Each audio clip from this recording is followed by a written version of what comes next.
Hello, welcome back to Pluto Fairy Tarot. I'm Jay, and the download for this reading is the wheat is being separated from the chaff. If you don't know the expression, it's just what's valuable is being separated from what isn't. Um, this is collective energy at time of filming, has been for like 2 weeks now, I think. It's actually why I haven't been posting. I've wanted to, but life has just been too much. And that's okay. Sometimes things get a little bit delayed, have to get put on the back burner for a little bit, and we gotta deal with the problems in front of us. It's very deciding to keep doing that. But yeah, it's collective at time of filming, but if it resonates for you as an individual at a later date, that's fine. Timeless in general, take what resonates, when and how it resonates, leave what doesn't. But yes, so, oh my goodness. Things might get shaken up a little bit. Yeah, I just hit the table with my knee on accident, and that's okay. We could just fix things. Um, yeah, don't be afraid for things to be shaken up because they need to be, right? When the wheat is being separated from the chaff, right? The things that are valuable and serve us and the things that don't are removed. They are separated from one another. That happens through disruption. Okay, so things have to be disrupted. Disruption isn't an inherently bad thing. So as this is happening, we are seeing what thought patterns do and don't serve, what behaviors, things like that. But also, my ear's ringing on this one. What's really difficult for a lot of people right now is it's not just what is and isn't valuable being revealed, intuitive birth confirmation and the washing machine finishing. I'm taking that as confirmation. It's not just what is and isn't valuable, but who is and isn't valuable. Because it's difficult on many levels, right? Whether we really like someone and we want them to be, meant to be, or because, and this is something really common that I'm picking up on, hopefully this message can get out there through other means because I don't have that big of a reach and I can feel it's very common in the collective.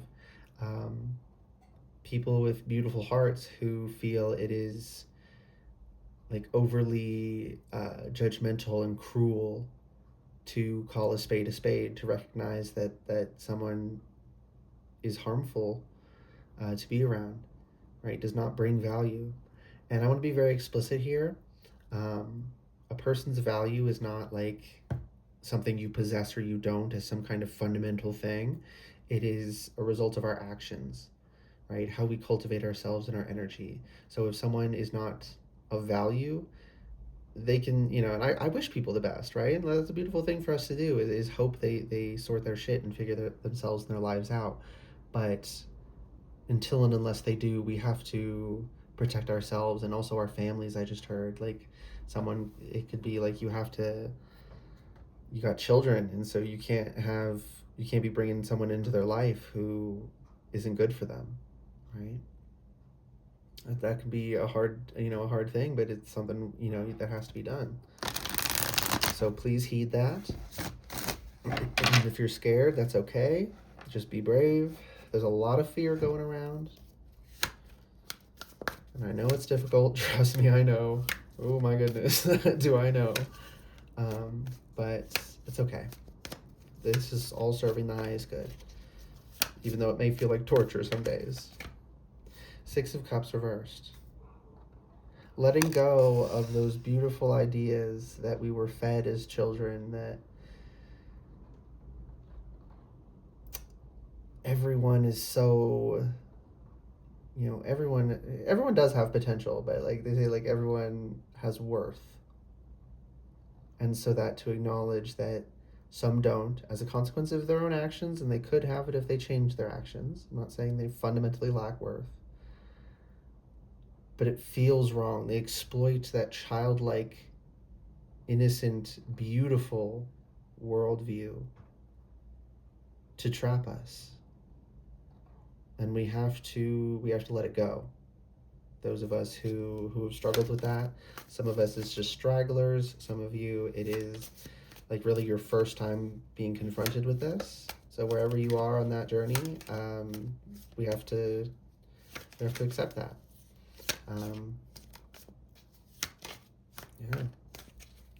And to truly protect our inner children, we have to, and actual children around us, we have to acknowledge that the world isn't that simple, and that there are real concerns and real threats that we have to account for. The Hermit reversed. Don't hide away. Right? We might be disconnecting from certain specific connections, but we don't want to overall isolate ourselves. The sun. Here comes the sun. Do-do-do-do. And a child on the horse, which is further confirmation for what I was saying.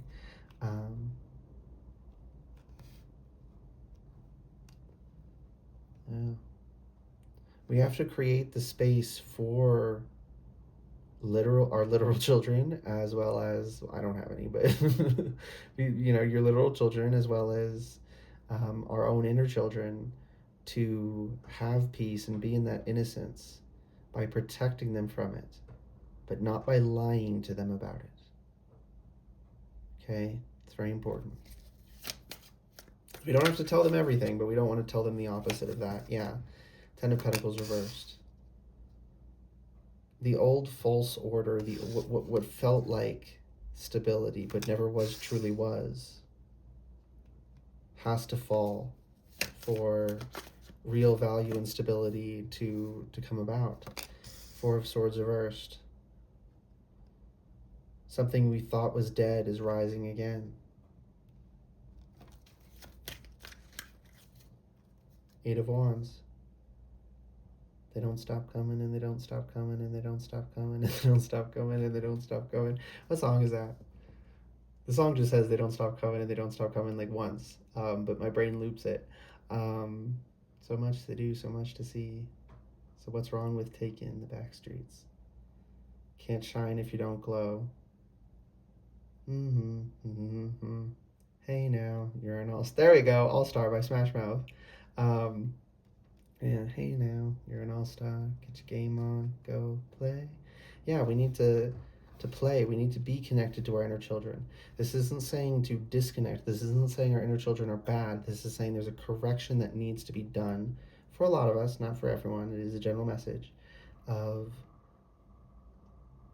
false conceptions we were fed as children that have carried on and are actually harmful now. They're naive. They're beautiful, they sound lovely, but they're not true. Okay?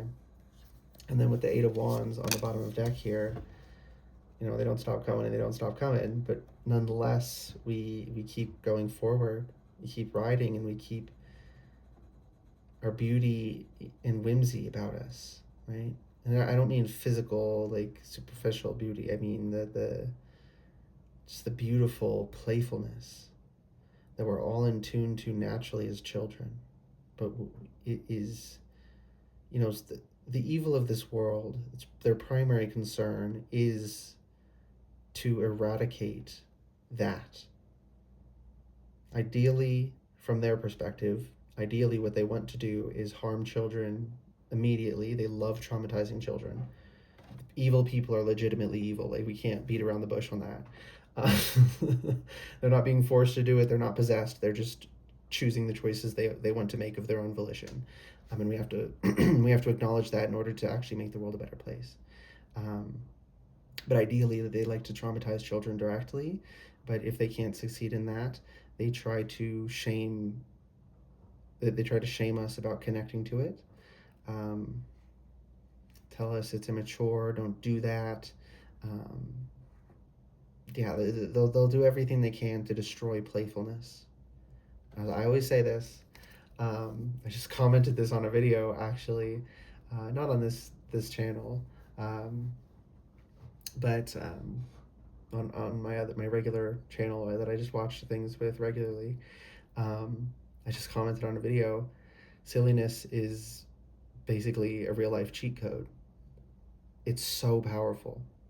And that's why they hate it, because they don't want you to know that you're powerful, that we are parts of the universe experiencing itself, that connection to the divine is inherent and can't be disconnected. It's not possible. You don't need an intermediary. right? And children have not had that connection taken from them yet. And that is why they seek to traumatize children, so that they can sever it as soon as possible, so that people don't ever form that connection, or the connection is there by default. They don't develop that connection, and it doesn't become a strong, like, conscious pattern that they're able to work with, right? They want it to stay like dormant, something, in the back of our minds, in our shadow, in our deep unconscious, where we don't notice it. It's always there, can't actually be destroyed. But if they can convince our conscious, if they can convince us consciously that it's gone, then we'll behave as though it is. And so that's what they do. Okay, any last messages? I'd really like to get out of this energy. It's a valuable message, but it's just uncomfortable to tap into the world. I mean, come on. Thank you, Spirit. This is all part of something larger. Don't ever forget that. Don't get lost. I just heard in the sauce. I was gonna say, don't get lost in too focused on the present moment, because things keep happening. But don't get lost in the sauce. Six of Swords. Keep your head down and keep going. Okay. Not keep your head down in like a shameful way, but just like, hunker down and keep going. And that's the reading. I hope that reading resonated and was helpful for you. If it did resonate, you can let me know by liking the video, commenting if you want to, and subscribing to the channel if you'd like to see more readings from me in the future. All right, good luck and goodbye.